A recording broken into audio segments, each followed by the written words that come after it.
Hello students, आज हम electrode potential पे बेस्ड कुछ बातें करने जा रहे हैं कि जो इलेक्ट्रोड पोटेंशियल होता है हमने उसे चेक करके कैसे डिस्कस करना है कि कोई भी गिवन मेटल जो है वो ऑक्सीडाइज्ड होगा, वो रिड्यूस्ड होगा, वो गुड ऑक्सीडाइजिंग एजेंट एक्ट करेगा, वो गुड रिड्यूसिंग एजेंट एक्ट करेगा। हमने ई नोट वैल्यू को देख के ये आंसर देना है। तो कि अगर मान लो देखो आपके पास ये डाटा मेंशन है, पहले तो देखो ये 2 पॉजिटिव स्टेट में है। अब पहले 2 पॉजिटिव की बात कर रहे हैं। अगर मान लो आपके पास डाटा गिवन है, आपने क्या देखना है, जितनी नेगेटिव में वैल्यू जाएगी उतना वो गुड रिड्यूसिंग एजेंट एक्ट करेगा। More negative the value will be it get oxidized, वो ऑक्सीडाइज्ड होगा और वो गुड रिड्यूसिंग एजेंट एक्ट करेगा। अब नेगेटिव में वैल्यू का मतलब ये नहीं है कि जितनी छोटी होती जाएगी उतना नहीं। नेगेटिव का मतलब ये है कि नेगेटिव में वैल्यू बड़ी हो, नेगेटिव में, ठीक है। अब देखो जैसे कि सपोज आपको क्वेश्चन आ गया कि out of chromium and iron suppose which is stronger reducing agent in aqueous medium, chromium और आयरन। तो क्रोमियम और आयरन में से हमने बताना है इन दोनों की ई नोट वैल्यू आप चेक करो और देखो कि नेगेटिव में कौन बड़ा है। नेगेटिव में आगे नेगेटिव लगा हो और वैल्यू बड़ी हो, ठीक है। तो आपने ये नहीं देखना कि भी जितना छोटा उतना बड़ा या जितना बड़ा उतना छोटा, ये रूल नहीं लगाना। हमने देखना है कि भी वो नेगेटिव आगे लगा हो और वो वैल्यू बड़ी हो, ठीक है। तो इट मीन्स आंसर आ रहा है हमारे पास क्रोमियम, और आयरन में से क्रोमियम, ठीक है। ये एक्ट करेगा as a good reducing agent और ये ऑक्सीडाइज्ड होगा। सिमिलरली आपको क्वेश्चन ये भी पूछ सकते हैं कि which is the most stable ion in +2 oxidization and why. तो अब +2 की बात हो रही है। +2 मीन्स आपने अभी इसी सीरीज़ की बात करनी है जो फर्स्ट वाली है, सेकंड को नहीं हमने अभी भी देखना। तो जो फर्स्ट सीरीज़ हमारे पास आ रही है, आपने क्या करना है, जितनी नेगेटिव में वैल्यू बढ़ती जाती है, मोर negative the value will B that oxidation state is stable. तो मीन्स जितनी उसकी नेगेटिव में वैल्यू बड़ी होगी वो क्या होगी, उसकी +2 स्टेट उतनी स्टेबल होगी।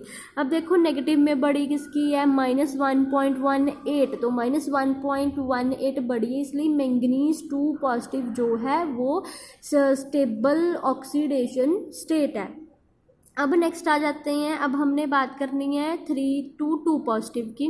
जब हमने 3 to 2 पॉजिटिव की बात करनी है तो आपने एक चीज़ ध्यान रखनी है कि जितनी नेगेटिव में वैल्यू हमारी ज़्यादा होगी उतना वो क्या होगा, ऑक्सीडाइज्ड और स्ट्रॉन्गर रिड्यूसिंग एजेंट।